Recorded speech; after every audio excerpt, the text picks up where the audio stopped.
आजकल डिजिटल दौर है तो डिजिटल माएँ हैं, तो वो जो डिजिटल माओं के बच्चे ना, उनको भी फेसबुक आईडी खोलने के बाद पता चलता है कि ये मेरी माँ है।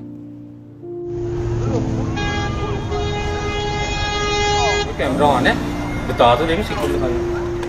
क्योंकि वो बच्चे की तरफ कम और मोबाइल की तरफ ज्यादा देख रही होती ना, वो तो बच्चे को भी फेसबुक आईडी पे इस्तेमाल कर रही होती, वहां बता रही होती मैं इसकी माँ हूँ। वो ऐसे हैशटैग्स, आजकल तो ये जो हैशटैग का ड्रामा नया शुरू किया हुआ है कि आप हैशटैग हैशटैग हैशटैग, तो आजकल की माँ तो हैशटैग बनाने के लिए है। वो तरबियत, वो कहती तरबियत छोड़ो, हैशटैग बनाओ, दुनिया को बताओ कि मैं माँ हूँ। वो बच्चा बेचारा फेसबुक पे देखता है कि अच्छा अच्छा आप मेरी माँ है, मुझे तो आज आपसे मुलाकात का मौका मिला। तो ये एलीट क्लास में तो ये बिल्कुल हैशटैग है। वक्त था पिछली सदी में, हम देखें कि इनकलाबी लोग जो पैदा होते थे उनकी माओं का बड़ा हाथ होता था उनकी तरबियत में। आज जो भी औरत बच्चा पैदा करती है वो उससे सिर्फ एक ही तवक्को करती है कि ये दौलतमंद बने। आजकल मुझे तो यही लगता है, हो सकता है कोई औरत आज इनकलाब के लिए बच्चा पैदा करे, लेकिन मुझे नहीं लगता। मुझे तो लगता है कि औरत आजकल बच्चा पैदा करती है सिर्फ दौलत कमाने के लिए। तो माँ कहती है भाई सक्सेसफुल कैरियर तुमने लेना है, सक्सेसफुल कैरियर लेना है, उससे कोई फ़र्क नहीं है कि भी इसको मैंने कोई इनकलाब के लिए पैदा किया है, कोई माशरे में अच्छा किरदार अदा करे, माशरे के लिए फ़ायदा मंद बने। वो कहती है माशरे के लिए फ़ायदा मंद बनो या ना बनो, माशरा जाए पहाड़ में, ठीक है ना। तुमने सक्सेसफुल कैरियर लेना है, उस सक्सेसफुल कैरियर के लिए तुम्हें ढेर सारी डिग्रियाँ चाहिए। पिछले दौर की औरत अपने वजूद का मतलब समझती थी कि मैं औरत हूँ। उसने कभी ये नारा नहीं लगाया था कि मैंने मर्द की बराबरी करनी है। वो ये नहीं कहती थी, वो कहती थी कि मैंने अपना हक लेना है। उसका हक मर्द की बराबरी नहीं है, औरत का हक, ठीक है ना। औरत का एक अपना जाती हक है, क्योंकि उसके पास तो ज्यादा हक है, उसके पास तो ज्यादा रुतबा इसलिए क्योंकि उसके पाँव के नीचे जन्नत है। बाप जन्नत का दरवाजा है ना, तो पाँव के नीचे है जन्नत, मतलब दरवाजे समेत जन्नत पाँव के औरत के नीचे आ गई ना। औरत को तो इतना मुकाम दे दिया, औरत को अपना वो वकार और मुकाम पता था और वो उस वकार और मुकाम का बखूबी इस्तेमाल करती थी। शाह अब्दुल कादिर जिलानी जैसे जो लोग पैदा हुए हैं, शेख सादी जैसे लोग जो पैदा हुए हैं, तो वो कैसे पैदा हुए? वो कौन सी माँ थी जो सिखाती थी कि बेटा जान को खतरा भी हो तो झूठ ना बोलना। वाक़या तो याद होगा कि डाकुओं ने पूछा तो उसने कहा मैं झूठ नहीं बोलता, मेरी जेब के नीचे पैसे। वो कौन सी माँ थी जो बाजार में जाके परेशान होती थी कि मैं तो हर रोज़ बच्चे को शक्कर दे के आती हूँ नमाज पढ़ने के बदले में, तो आज तो मैं भूल गई हूँ, या अल्लाह मेरी इज्जत रख लेना। आप किरदार का, वकार का अंदाज़ा इस जुमले से लगाएं कि या अल्लाह मेरी इज्जत रख लेना, मेरे बच्चा मुझे झूठा समझेगा। उस वक्त की माँ तो इतनी कॉन्शियस थी, इतनी उसी बात पे भी कॉन्शियस थी कि मेरा बच्चा मुझे झूठा ना समझे। तो आजकल की माँ तो इस बात पे कॉन्शियस है कि कहीं सच में मुझे माँ ना समझ ले, मुझसे हक मांग ही ना ले कि तुम माँ हो तो मेरा हक दो।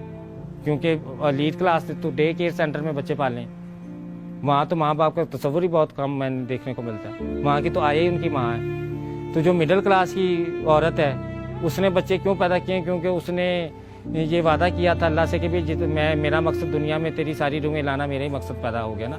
मुझे औरत दे दे एक दफ़ा, मैं देखना हर साल उसमें से बच्चा निकाल के, प्रोडक्शन फैक्ट्री मेरे पास है, मैं हर साल बच्चा निकालूंगा। वो हर साल जो बच्चा निकालूंगा उसमें से 8-10 बच्चे पैदा करके जो पहला बड़ा बच्चा होगा उसे कहूँगा बेटा ये सारी जिम्मेदारी तुम्हारी है।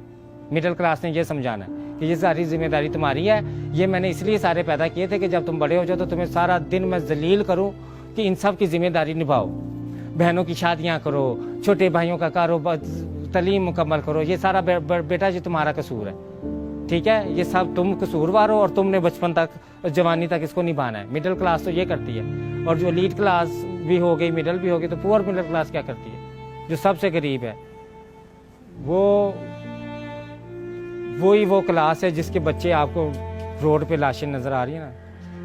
को अब ये जो नुकरानी को बैरिया टाउन में मार डाला बेचारी को तोता उड़ाने में, तो ये सारे लोअर मिडिल क्लास के बच्चे हैं जिनको वो पैदा करते हैं और कमाने के लिए बाहर भेज देते हैं। फिर वो अब्यूज़ हों, वो चाय की दुकान पे अब्यूज़ हों, वो वर्कशॉपों में अब्यूज़ हों, वो अमीरों की कोठियों में अब्यूज़ हों, वो जहाँ भी अब्यूज़ हों। गरीब का बच्चा तो अब्यूज़ होने के लिए पैदा होता है आजकल के माशरे में। और उसका कसूर उसकी माँ का है, जिसने उसको इसलिए पैदा किया है कि मैं इसे अमीरों की गुलामी के लिए छोड़ाऊंगी, या मैं इसको किसी दुकान पे, वर्कशॉप पे जिनसी हरासा होने के लिए छोड़ाऊंगी। और बाद में फिर उसे पता चलता है कि ये मर गया है, कट गया है, इसको किसी ने मार डाला है इज्जत लूट के, तो वो फिर पैसे मांग रहे होते हैं सुलह के कि भाई हमारे बच्चे ने मारा तो हमें 2 लाख दे दे, हमें 3 लाख दे दे सुलह के। और जो अमीर का बच्चा है, आजकल मैंने देखा कि जो बच्चे हैं ना बेचारे बड़े कमजोर, छोटी छोटी सूखी टांगे, सूखे बाजू,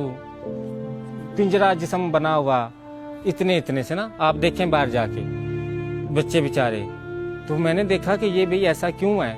तो बाद में मुझे पता चला कि उसकी वजह ये डब्बे वाला दूध है, क्योंकि पहले पिछली सदी की माँ जो थी ना वो तो बच्चे को 2 साल तक अपना दूध पिलाती थी। एलीट क्लास की तो माँ और औरत बड़ी मुश्किल से माँ बनती है, वो तो प्लानिंग करती है पहले शादी के बाद, और जब वो बच्चा पैदा कर लेती है तो वो बच्चे को दूध कम पिलाती है, जिम ज्यादा जाती है कि भाई स्ट्रेच मार्क्स पड़ गए, वो स्ट्रेच मार्क्स फौरन ठीक होने चाहिए, और दूध मैंने नहीं पिलाना, मेरा फिगर खराब हो जाएगा, तो मेरी बॉडी खराब हो जाएगी। इनकलाबी बच्चे जो पैदा होते थे ना, वो जो इनकलाब लेके आते थे, उनके पीछे उनकी माँ का बड़ा हाथ होता था। और मैंने तो यहाँ तक भी सुना, वल्लाह आलम ये सच है या झूठ है मुझे नहीं पता, लेकिन मैंने एक जगह ये सुना था कि कायदे इलामा इकबाल की जो माँ थी वो वुजू करके उन्हें दूध पिलाती थी, वुजू के बगैर दूध नहीं पिलाती थी। तो वो माएँ तो पिछली सदी में ख़त्म हो गई।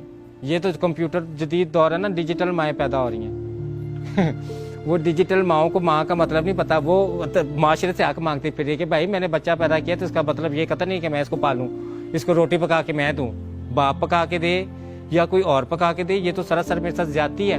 तो जब माँ ये मुंह से कहेगी कि बच्चे को रोटी पका के देना और खिदमत करना और उसको पालना ज्यादती है और वो मेरे हक तलफी है, तो फिर इनकलाबी बच्चे पैदा नहीं होते।